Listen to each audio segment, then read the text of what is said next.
పలుకుచున్న బిడ్డలో మీరుండి ప్రభా, ఆ బిడ్డ ద్వారా నైనా మాకు కావలసిన వర్తమానాన్ని దయచేయమని అడుగుచున్నాను ప్రభా. దాని ద్వారా మేము నైనా విని గ్రహించుకునటానికి సహాయం దయచేస్తారని యేసయ్య పరిశుద్ధ నామంలో అడిగి వేడుకుని ప్రార్థన చేయుచున్న పరమ తండ్రి, ఆమేన్. ప్రభునందు ప్రియ సియోను ప్రార్థన మందిర విశ్వాసులారా, ప్రార్థించిన తోటి సీతాకుమారి గారు దేవుని పేరిట వందనాలు తెలియజేస్తున్నాను. 5వ మాట కొల్లబొత్తుల సాల్మన్ రాజు గారు వచ్చి పలకొస్తుందిగా ఆహ్వానిస్తున్నాం.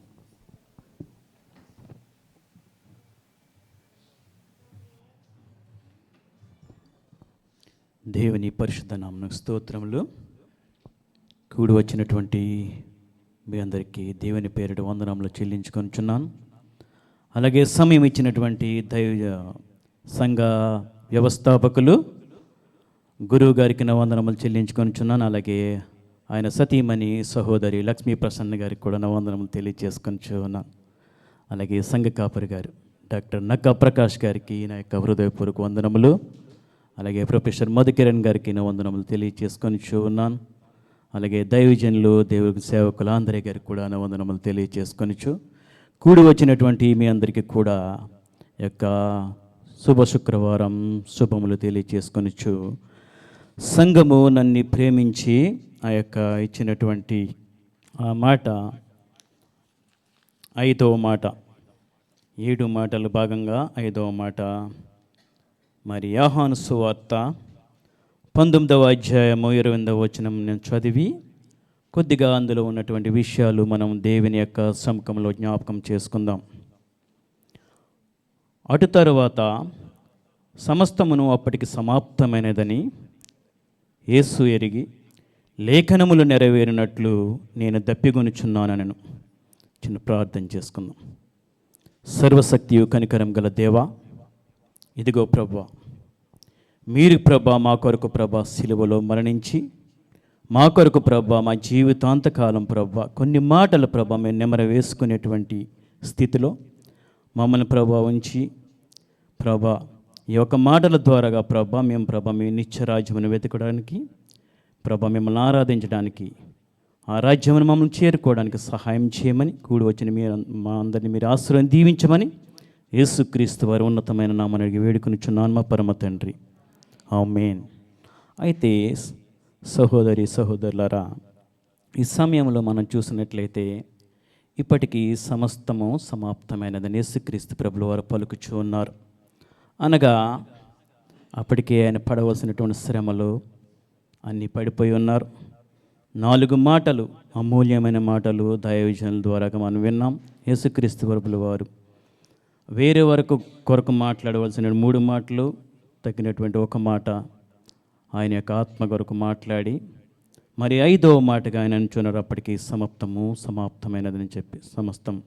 అయితే దప్పిగొనుచున్నాను అనేటువంటి మాట మనం చూద్దాం. లేఖనములు నెరవేరినట్లు నేను దప్పిగొనుచున్నాను అనగా ఆయన లేఖన పుత్రుడు. ఆయన జన్మించక ముందు నుంచి కూడా ఆయన పుడతారు, ఆయన భుజం మీద రాజ్యభారం ఉండును అనేటువంటి మాట మనం చూస్తూ ఉన్నాం.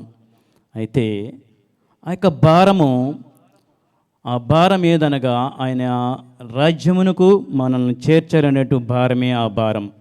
అదే ఆయన దాహం అనగా డిజైర్. అదొక కోరిక, బలమైనటువంటి కోరికను డిజైర్గా మనం చెప్పుకోవడం చూస్తూ ఉంటాం. కోరిక, అనేక లోకానుసారమైనటువంటి కోరికలు మనం కలిగి ఉంటాం. అయితే యేసుక్రీస్తు ప్రభుల వారు సిలువలో కలిగి ఉన్నటువంటి కోరిక ఒకటే, తండ్రి చిత్తమును నెరవేర్చాలి.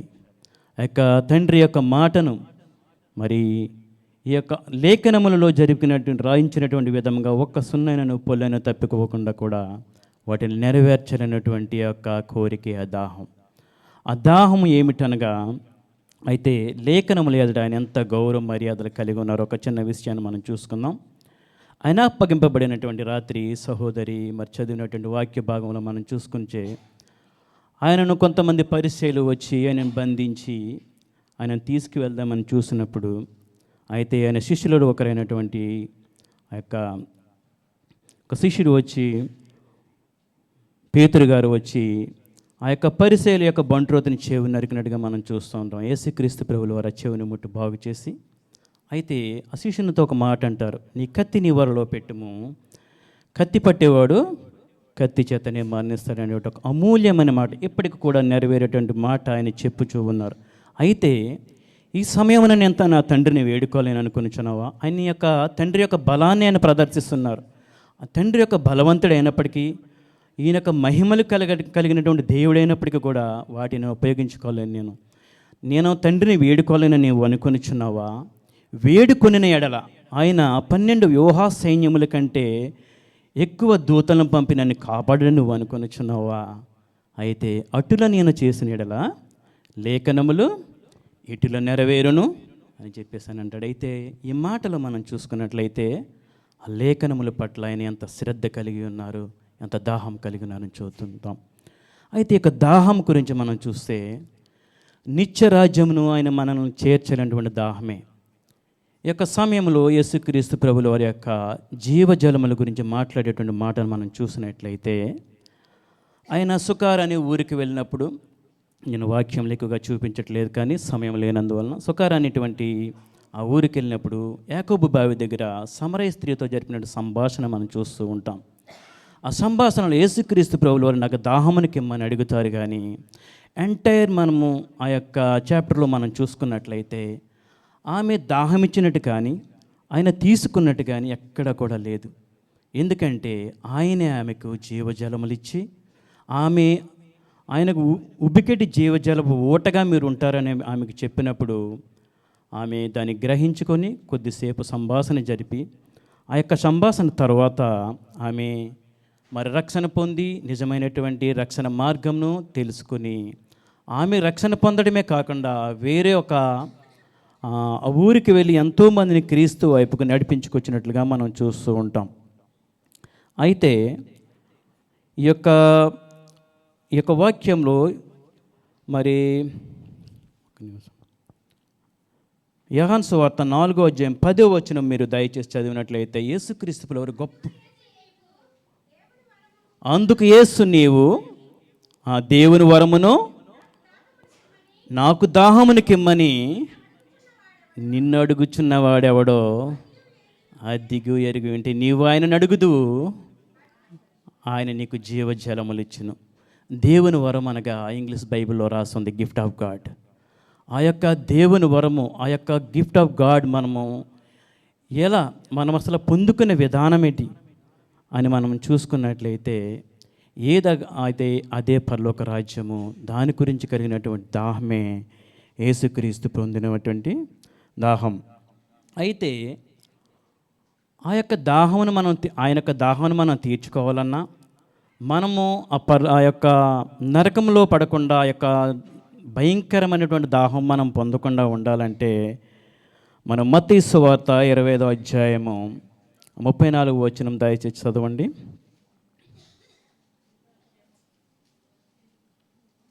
ఆయన ఏ దాహం గురించి, ఏ రాజ్యం గురించి అని మాట్లాడుతున్నాడో అప్పుడు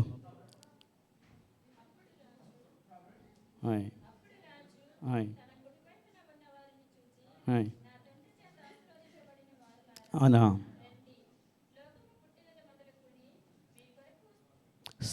సిద్ధపరచబడినటువంటి రాజ్యమును స్వతంత్రించుకునే ప్రైజ్ లార్డ్.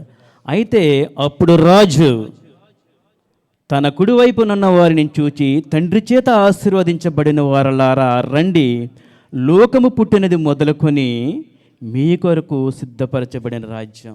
అయితే ఇక్కడ ఒక డౌట్ ఏంటంటే, లోకం పుట్టినప్పటి నుంచి సిద్ధపరచబడినటువంటి రాజ్యం అయితే యేసుక్రీస్తు ప్రభువు వారు లేఖనము నెరవేరినట్లు ఆ శిలువలో ఎందుకు చేదును ఆహారంగా తీసుకోవాలి, దాహమైనప్పుడు ఆయనకి చెరకను ఎందుకు పెట్టారని చెప్పేసి మనకొక అనుమానం ఇప్పుడు కలిగి ఉండవచ్చు.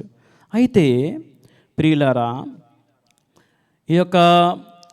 ఈ యొక్క రాజ్యము యేసుక్రీస్తు ప్రభువు లోకం తండ్రి అయినటువంటి యెహోవా దేవుడు లోకము పుట్టినప్పుడే మనకు రాజ్యాన్ని సిద్ధపరిచి ఉన్నారు. అయితే మొదటి ఆదాము ద్వారాగా రాజ్యము మనకి లేకుండా పోయింది. అందుకొరకే యేసుక్రీస్తు ప్రభుల వారు ఆ యొక్క సిలువలో ఆ యొక్క రాజ్యమును మన కొరకు, ఆ యొక్క మరణపు ముళ్ళును విరచి ఆ రాజ్యము కొరకు ఆయన దాహం కొని ఆ రాజ్యమును కొరకు మనకు సిద్ధపరిచారు. అయితే ఆ రాజ్యమును స్వతంత్రించుకున్నటకు మనం ఎటువంటి ఆ యొక్క గుణగణములు కలిగి ఉండాలి.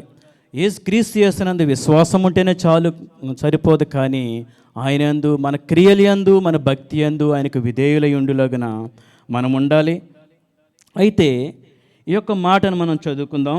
మత్తయి సువార్త 25వ అధ్యాయం 40వ వచనం మనం చూసుకున్నట్లయితే, అందుకు రాజు మిక్కిలి అల్పులైన ఈనా సహోదరులలో ఒకనికి మీరు చేసితిరి గనుక నాకును చేసితిరి, దాని నిశ్చయముగా మీతో చెప్పుచున్నాను వారితో అనను. అయితే మనము అంటే ఈ మాట ఎందుకు అంటూ ఉంటాడంటే, యేసుక్రీస్తు ప్రభులు వారు తీర్పు తీరడానికి వచ్చినప్పుడు ఆకలితో అలమటించగా, దాహముతో తప్పించగా, రోగినై ఉండగా నన్ను చేర్చుకున్నారని చెప్పేసి వారితో అంటూ, కుడివైపునున్న వారితో అంటూ ఉన్నప్పుడు అందులో కొందరు విశ్వాసులు నీతిమంతులు అంటారు, ప్రభువా నిన్నెప్పుడయ్యా మేము ఆకలి తీర్చాము, ఎప్పుడయ్యా మీకు దాహాన్ని ఇచ్చాము, మేము ఎప్పుడు నువ్వు రోగిపోయిండగా మిమ్మల్ని చేర్చుకున్నాం అన్నప్పుడు అప్పుడు యేసుక్రీస్తు ప్రభులు వారు అంటూ ఉన్నారు కదా. ఇందులో చదవండి మళ్ళీ ఒకసారి.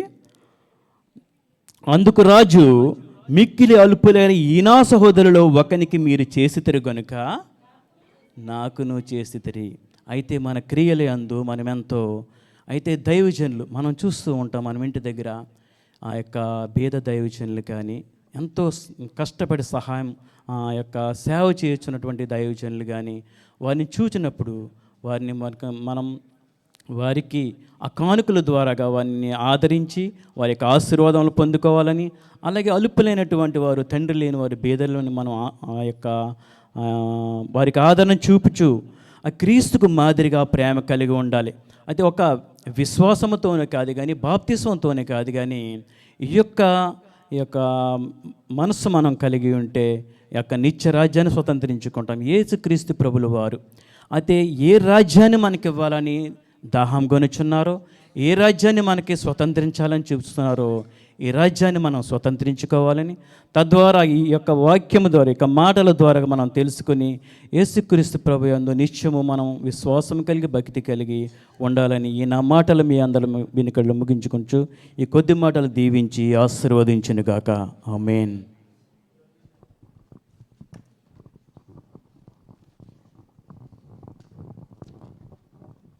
ప్రభునందు ప్రియ సియోను ప్రధాన మందిర విశ్వాసులారా, మరింతవరకు వాక్యం ఉపదేశం చేసిన సాల్మన్ రాజు గారికి దేవుని పేరిట వందనాలు తెలియజేస్తున్నాను. మరి ఇప్పుడు మన మధ్యన ఉన్నటువంటి సాయిబాబా గారు వచ్చి 6వ మాట 7వ మాట పలకబోయే మాటల కోసం ప్రార్థనలో జ్ఞాపకం చేసుకోమని పిలుస్తున్నాం. రావాలి. పాట పాడతావా? ఒక్క నిమిషం. ఓగురు సుజాత గారు వచ్చి ప్రత్యేక పాట పాడతారు. పల్లవి చరణం. త్వరగా రావాలి.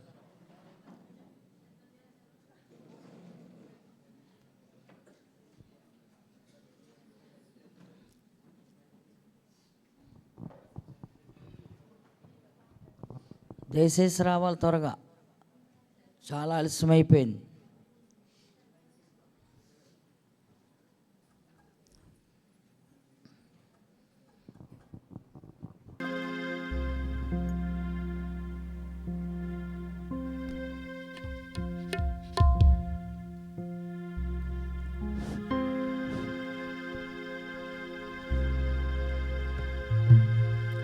కలువరి సిలువా, సిలువలో విలువా నాకు తెలిపెనుగా,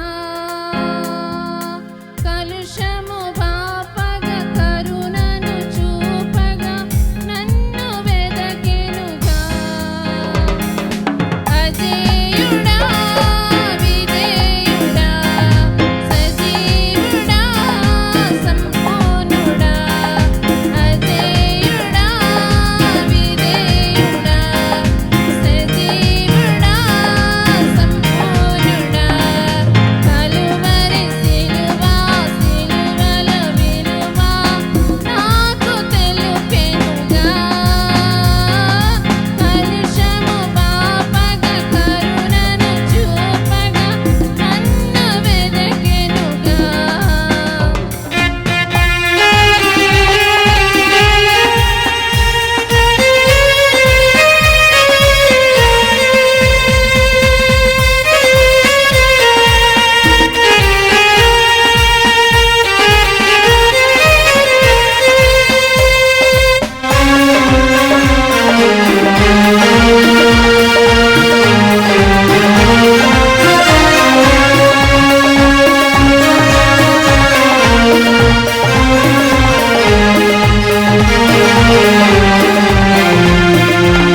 ప్రభునందు ప్రియ సియోను ప్రార్థన మందిర విశ్వాసులారా, పాట పాడి వినిపించినటువంటి యోగురు సుజాత గారి దేవుని పేరట వందనాలు. అలాగే సాయిబా గారు వచ్చి మరి 6వ మాట 7వ మాట కోసం ప్రార్థనలో జ్ఞాపకం చేసుకోండి.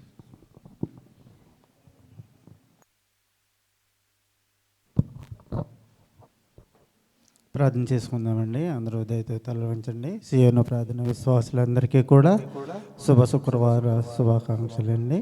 ప్రార్థన చేసుకుందాం. అందరూ దయతో తలలు వంచండి.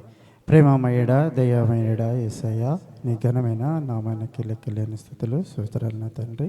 ఇదిగొన్న తండ్రి, దీనిలో దరిద్రులున్న తండ్రి, శుభ శుక్రవార దినాన నా ప్రభా ఈ రీతిగా కూడుకున్న తండ్రి, ఇది నా ప్రభా నీ నామాన్ని ప్రార్థించుకోవడానికి మాకు ఇచ్చిన ఈ కృపను బట్టి ధన్యతను బట్టి నీకు లెక్కలేని స్థితులు సూచనలు నా దేవా. ఇదిగో నా ప్రభా 6వ మాటని 7వ మాటని వివరిస్తున్న బిడ్డల్లో మీరు నుండి సహాయం తెచ్చండి తండ్రి. 6వ మాట 7వ మాట అనగానే నా ప్రభా ఈ మాటలు నా తండ్రి 7 మాటలు నా ప్రభా ఎంతో విలువైన మాటలు నా ప్రభా మా కొరకు నా తండ్రి నీ రక్తాన్ని కారుస్తూ నా ప్రభా సిలువలో ఏలాడుతూ పలికిన మాటలు నా ప్రభా యేసయ్యా. ఇదిగో నా తండ్రి మా బాల్య దినము నుంచి నా తండ్రి నీ వాక్యాన్ని చదువుతున్నాం, నీ వాక్యాన్ని వింటున్నాం. కానీ నా ప్రభా మా హృదయంలో నా తండ్రి మారు మనసులో లేవు నా తండ్రి. నీతో పాటు నా ప్రభా శిలువలో ఏడనే దొంగ నా తండ్రి క్షణములో నా మారిన తండ్రి నీ రాజ్యంలో చేరాడు నా తండ్రి. అటువంటి ఆలోచన, అటువంటి హృదయాన్ని, అటువంటి మనస్తత్వాన్ని నా ప్రభా, అటువంటి ప్రేమను మాకు దయచేయమని అడుగుచున్నాను. కృప చూపండి, సహాయం దయచేయండి.